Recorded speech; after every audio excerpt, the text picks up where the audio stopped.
Okay, so all the way from Ontario, Canada, we have Sumo Cyco's Skye Sweetnam in the house. How's it going? Oh, it's good. How are you, Raven? Doing good, doing good. Trying to stay dry. It was raining yesterday, so. Oh yeah, where are you at in the world right now? In Houston, Texas. Nice. Yeah. Yeah, that's usually not a place I would expect rain. Yeah, it's been weird. It's been raining gosh, like for the past week. The mosquitoes are terrible, so. Yeah, I feel you. We're very used to mosquitoes here Yeah. in Ontario. It's been Awesome. like thunderstorming like crazy over Oh, here. Like wow. normally we don't get many, hurricanes, tornadoes and stuff, but Hmm. just north of us in Barrie, there's like a tornado that went through and just like ruined a neighborhood. It was crazy. So Wow. yeah, the weather's Dang. acting really weird. So, It hates and us. I think the you're world just in. hates us humans right Yeah, now. it feels like it's like one plague after another. Yeah. But so you're in Hamilton, right? Yeah, so we're kind of like we're out in the country and we're in between what we call like Niagara region, like where Niagara Falls is, and Okay. Hamilton. So we're kind of like smack Cool. dab in the middle on the border. And it's Nice. kind of a nice place to be because you get best of both worlds, I guess. Not too far Nice. from Toronto either. It's like an hour and a Oh, half. well, So that's where my dad's from. I've been there. oh, okay, Yeah, cool. yeah. Your dad's Canadian, or does he just live there? Nah, he's Canadian. Oh, sweet. Yeah, they live like 45 minutes from me, so Oh, cool. yeah. Yeah, so Sumo Cyco's been around for about 10 years now. So when did y'all first decide that y'all wanted to play music? Whew.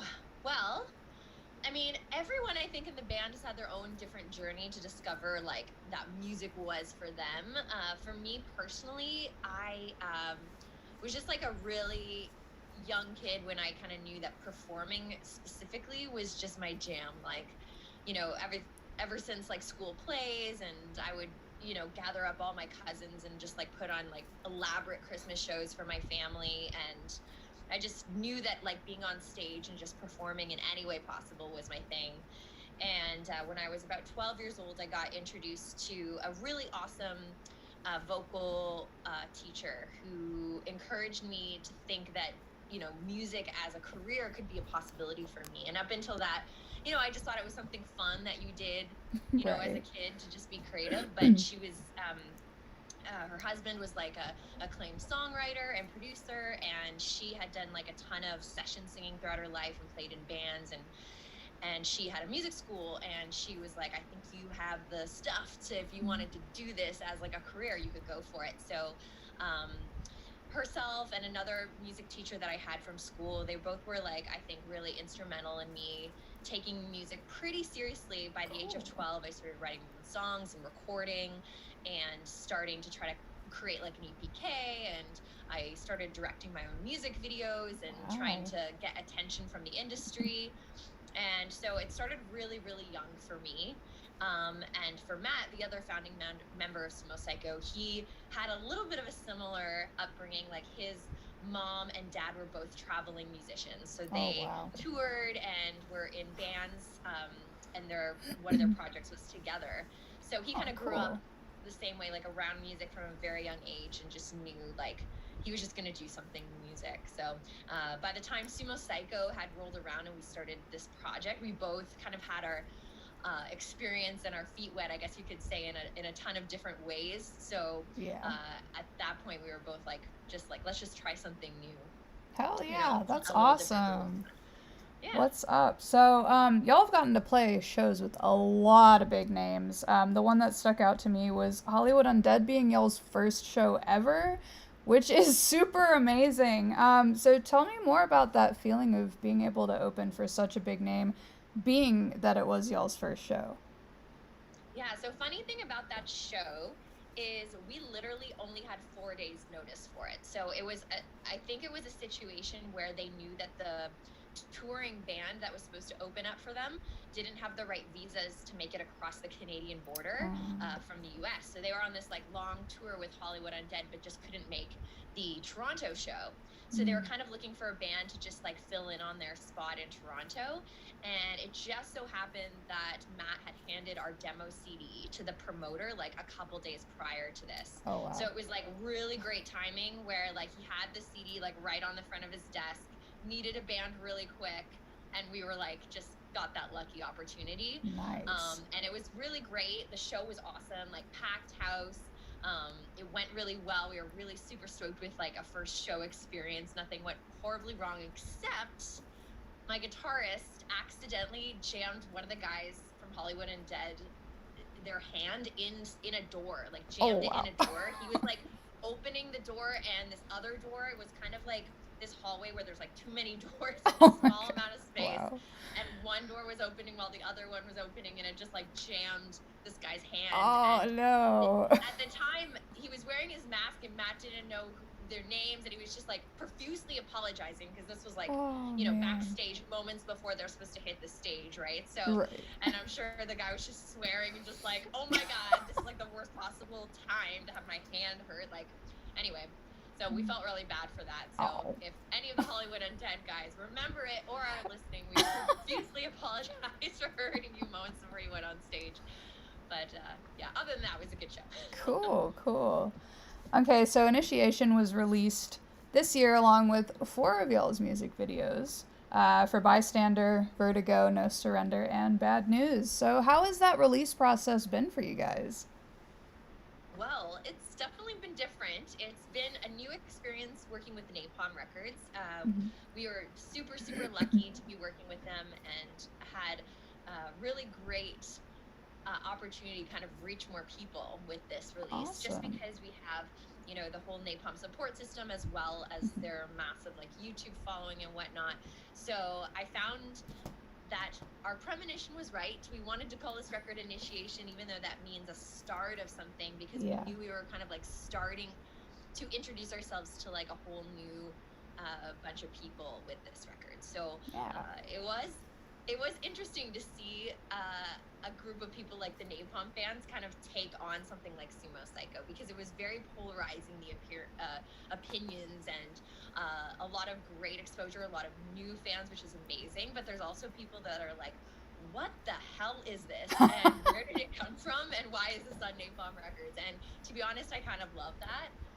I love challenging people's expectations and kind of showing them like a new side of what metal / rock or alternative can be. And it doesn't always have to necessarily fit into like a certain box to me. So it's been really great. We've been so happy to have so many new people into the band. And the release time, like between like I think we started dropping like the first single with Napalm in February to like when we released the record in May, like those months were just a blur. Like it just felt like I was constantly like working on music videos, and the next thing was like so busy. So I think like June we definitely took off some time. Like we're just like, that was a lot of like months straight of just constantly creating. And so I'm like kind of now it's mid-July, I'm starting to like get back into the flow of getting back into like full-on work. But it definitely was like a burnout period where I was like, this is insane.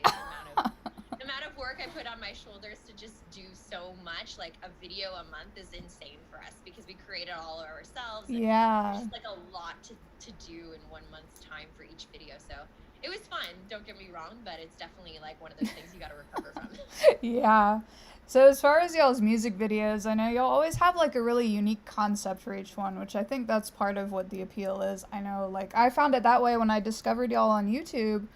I mean, it was like cool because there's nothing else out there like that. So it's like always very colorful and just like bam in your face. So where do you draw your inspiration for making these really cool concepts come to life? Yeah, so it's a lot of influences down the line. Matt and I both come from a theatrical background, so I think that whole like larger than life, really kind of camp, in your face, like storyline kind of thing kind of trickles down from back in our theater days. Awesome. And he won't admit it, but he auditioned for a few like main roles in like his school plays and like kicked ass with that. So, Cool. but that and a couple like crazy like theatrics with horror movies and like B, C, D, bottom of the bargain bin type of like amateur movie stuff. That's one of the things that Matt and I actually when we first met each other, kind of bonded over, is he would just show me like all these really like obscure movies and explain to me like why it was important in pop culture, and you know, the directors and how they directed these other movies. And he would be like, you know how they did this trick, and he loved all the behind the scenes like special features where they would like show how they did certain like cheap camera tricks and stuff. So we kind of bonded on that. So between those two things, it was a really good jumping off part for us to kind of get into filmmaking. And to this day, we watch movies, I think, different than most people who just watch them for entertainment value. We're like, oh, did you see that shot that was all done in like one take, and like how did they do that? And you know, we're always trying to like break down the pieces of the puzzle to figure out how we can do it like DIY style. That's awesome, because like I know y'all like video it and edit it all yourselves. Like I think I saw that I think Vertigo took y'all like what, 10 days to edit? Yeah. Completely. That's really, really cool. So one thing I have to say as a female myself, and I notice this a lot about you, is your fashion sense and hairstyle are like super, super awesome. They're out like every video, every post that I see you make. So I'm just wondering, like, do you design your own clothes, or do you have a specific retailer that does it for you, or? Yeah, so a lot of my stuff is just like picked from over the years. I'm kind of like a hoarder when it comes to clothes. Like I never throw anything out. It's very rare for me to part with things, and if I do, I just recently like had a sale on our website where I let some fans like buy some of the stuff, because to me, if it wasn't going to like someone who appreciates it, I would like hate to just like, I don't know. For me, there's always going to be a something that's going to come up in a video or a music video where I'm like, oh, I wish I had that, you know, when I threw it out. So I think it comes from my mom. She started me off when I was really young with like this dress up trunk, which was like had like a ton of costumes in it from my grandmother's and like from her when she was younger. And I really just found that like sparked so much like inspiration for me as a child to like kind of come up with these just like fantasies and ideas about art. And so I would like act out weird plays, like I said, and come up with like weird ideas to like wear different outfits. So for me, there's a lot of stuff that is vintage. I totally, anytime my grandmothers are super fashionable. On my one side, my grandmother like made all of her clothes from scratch. On the other side, she was like a fashionista who would like save up all her babysitting money to like buy fancy clothes like downtown Toronto. So I have both of them in me, I feel. So I kind of like to DIY, but I also love to like sift through like I go to like high-end neighborhoods in the area, and we'll just like go to their like thrift stores and see if I can find any like, you know, designer clothes that are just like thrown away, and those hidden gems, you know? Yeah. So between that, and then I also just, you know, I'll kind of makeshift a lot of stuff that I'll just find online. So for instance, I'll have an idea of something I want to create, and I'll be like, okay, I need like a long sleeve black bodysuit, and I'm gonna like put like my Terranaut logo on front. So I'll just like Google like, you know, that specific item of clothing and like find the cheapest one and just kind of make stuff from there. So if I get like an idea, I'll just like search online, and most anything you could probably find online. I know that there's this one specific black and white striped jumpsuit, which is just like a long sleeve, like kind of spandex, like just striped. It looked like a jail kind of like outfit. And I knew I had this vision of it in my mind, and I was like, it's got to be on the internet somewhere. And I just like searched until I could find it, you know? Nice. That's awesome. And also, your hair is always amazing. I think my favorite one was when you did with the black and the red in it with the blonde. Was just like super cool. I got like, girl, I love the colors. Hey. Yeah, I got like that really super like Christina Aguilera vibes from when she did that for her Dirty album. So yeah, like that's one thing I love about you guys. You always like kind of change your look, and specifically you, where it kind of brings a truly unique look for you. So who would you say your inspirations are musically? Like as far as fashion, music inspirations for the songs. Yeah. Oh my gosh. So many different kind of things bleed in together for me. Like, Mhm. I love, obviously musical artists that have inspired me. A lot of people do kind of say like we're like the heavy metal, no doubt, or which I totally love Gwen, so I'm down with the comparison.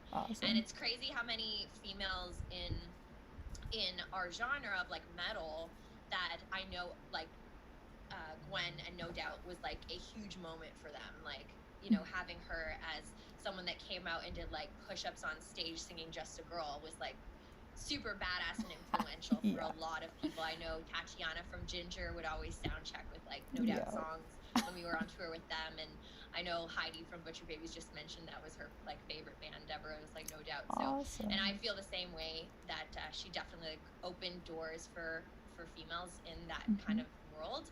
And I also think it's pretty crazy that she's had hits in rock genre, hits in pop genre, and in country genre. So like Yeah. to me to be able to span all that, be like a fashion mogul and all the things that she's done is pretty crazy for one lifetime. So I think it would be yeah, remiss not to say she's in the top there. But one of the bands that I also have to give major props to is a band called Skindred out of UK. And Hmm. we were lucky enough to collaborate with lead singer Benji Webb on a track called Moon Mountains. Oh wow. And that band was really a special one for me because Matt and I, we kind of grew up on the road together. I was like doing pop music when I was around like 14 to like 17, Oh cool. and he was my hired guitarist, so we Ah. knew each other from those years. And then from years like my late teens to early 20s, like there's a year in Mhm. there that we just didn't see each other. We didn't hang out or anything, and I kind of at the end of that time I was like, man, I should hang out with Matt again. And the first thing he showed me was Skindred, the Babylon, their first Oh record. wow. So it was kind of like the first thing that he was like, oh man, this is what you missed the past year. Like this, you better know about this. Oh So wow. because he played that for me, it was one of the first jumping off like conversations we had of like, whoa, I totally dig that. Maybe we should start a band that's kind of that vibe. So to Oh. me, that's why they are really close to my heart, because him kind of bringing up that band really was like the first stepping stone in us deciding to start a project together. Oh cool. So I love that band. There's also a really cool band that I mentioned as one of the first like sparks of Sumo Cyco. There was just like I don't even remember the name of the video game, but it was like a racing car game, and Matt was playing it. It had this song that was like fire, and she's this badass chick just doing like all these cool rhythms, like this world I Oh don't even know wow. what she's saying. There's this band called Animal Alpha. They're no longer together, and when we even found out about them, I think they'd already broken up. Like it's one of those Oh things that you're just like, man. no, they're already No. done. But it was that album. It was called You'll Pay for the Whole Seat, but All You Need Is the Edge by Animal Alpha. That whole record is sick and Nice. really inspired Sumo Cyco to like be born, because the idea uh, that there is just like these kind of moments of really great urban rhythm mixed in with like heavy music was Oh wow. I think where Matt and I both really found like that sweet spot of what we wanted to start for Sumo Cyco, like something you could just as easily dance to as headbang to. And that was Hell kind of yeah. like our mission statement going into the band. That's awesome. So you have any funny, crazy tour stories for me? Oh man, where do I start? There's so many. I mean, one of the last tours we did, we had we kind of do a lot of things DIY, not just our music videos, but one of our Mhm. ideas was to save money on renting a tour vehicle that we would find like a kind of, old school bus slash like I think it was like a shuttle bus for like an airport or something. We found this thing Yeah. on an auction for like $2,000, and we're like, okay, we're gonna like transform this into our tour vehicle. And we spent a lot of time, or I should say Matt probably spent a lot more time than I did, like retrofitting this thing to make it like bunks and storage, and it had power Wow. and TV, and it was like, we tricked it out. I called it the disco jungle party bus, because we had like all these, like, I don't know, whatever curtains I had looked like they were like jungle themed, and I had this disco ball that I would turn on whenever we would be partying inside the bus, and I loved it. But it tragically broke down in Nebraska. Oh no. And it was like bad enough breakdown that we couldn't wait around for it to get fixed. It was like an engine rebuild and all this stuff. So we were in the middle of a tour, so show must go on. So we decided we're going to rent a vehicle, and because we're in like next to nowhere, there was no places that had just like a passenger van, like a normal kind of like touring van would be. We could only find a U-Haul that had like 3 seats in the front and like that big open storage cab in the back. Yeah. So one of us, illegally mind you, had to sit back there, and this is in the middle of like January, February, so it's freezing cold. Oh man. Like, not fun to be the one that has to get locked into the dark, no light back, like all you have is your phone to like be like, gosh. you know, a light. And then I just happened to have the flu, obviously, to make everything worse. Aww. And we're driving down this highway on our way to, I think it was Portland was the first show. And this stretch of highway is like one of these like really super windy like thoroughways that gets just like shut down if the weather's too bad. So we're just driving along in this like U-Haul, and they decide like, no, the roads are too dangerous, we have to shut down the road because of the storm. So they shut down the road, and we're, you know, stuck in the middle of nowhere, and there's no heat, and we're just like, where are we just gonna sit in our car? Like, how long is this gonna be? So we're there for 2 hours, still no sign of things opening up. So it's getting to be like crazy long. I think it was 12 hours that we were on the side of the road. And the only place to go that we could warm up was like a mile back. There was like one of those small little rest stops. Just had like a bathroom and like a vending machine. So we camped out there while I had the flu, and we're like huddled around like the vending machine, like hoarding our little, you know, cookies and chocolate bars. We had nothing else to eat. And it was just like one of those moments where I like say to myself, like, why are you doing this, Skye? Like, it just seems like a ridiculous thing. It was just like, it looked so post-apocalyptic, like going in a snowstorm, bundling up, and then walking down a highway between like, you know, transport truck to my left, transport truck to my right for like, you know, a mile down the road. We're just walking in like a snowstorm. It just felt so weird, like an experience that, like, you know, I just don't know how I got myself into. But at the end of the day, we had to do it. We had to get to the next show no matter what. So I'm glad we did. But stuff like that, you know, I think sometimes when people think being a musician is like being a rock star or like having all these perks, I'm like, there's just as many perks as there is like really extreme horrible situations that you have to deal with. So yeah, in between the two, it kind of evens itself out. Yeah. So now y'all are hitting the road to the UK in October with Wednesday 13. Will this be y'all's first show since all the lockdowns and the pandemic?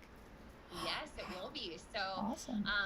There's a small chance that we might do some like 1 or 2 local shows just to warm up before we leave. But as of now, that's going to be like our next big tour, and we're super excited to get back to UK. We have a very like a warm place in our heart for UK. They were like one of the first countries and areas that really embraced our band. So we definitely felt like we owed it to them to come back there first when we started up touring. That's awesome. So can we expect a US tour maybe in 2022? Yes, we are totally working on that. I don't want to let our US fans down. It's definitely like one thing that we're working with our agents right now to find like the right thing. It is, I think a lot of people don't realize though, with so many of these tours getting rescheduled from the past like year and a half of, you know, cancellations, that everything's getting moved to 2022 and 2023 that was supposed to happen in 2020 and 2021.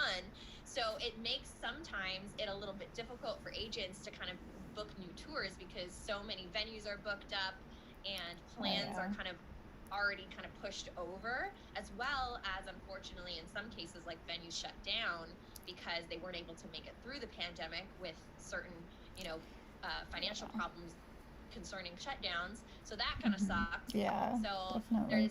there's those difficulties, but I think right now there's a couple, I can't say anything, but I wish I could, but just a couple things that we're kind of bidding for, which we're hoping to be able to make an announcement soon, and we'll definitely let Cool. our fans know as soon as those things like become 100%.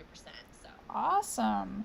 Well, thank you so much for sitting down with me and taking the time on the Radkey Takeover on Rock Rage Radio. So I'm going to be playing Bystander up next. Would you like to introduce it for us? sure, of course. Well, thank you. This is Bystander from the band Sumo Cyco. Let's go.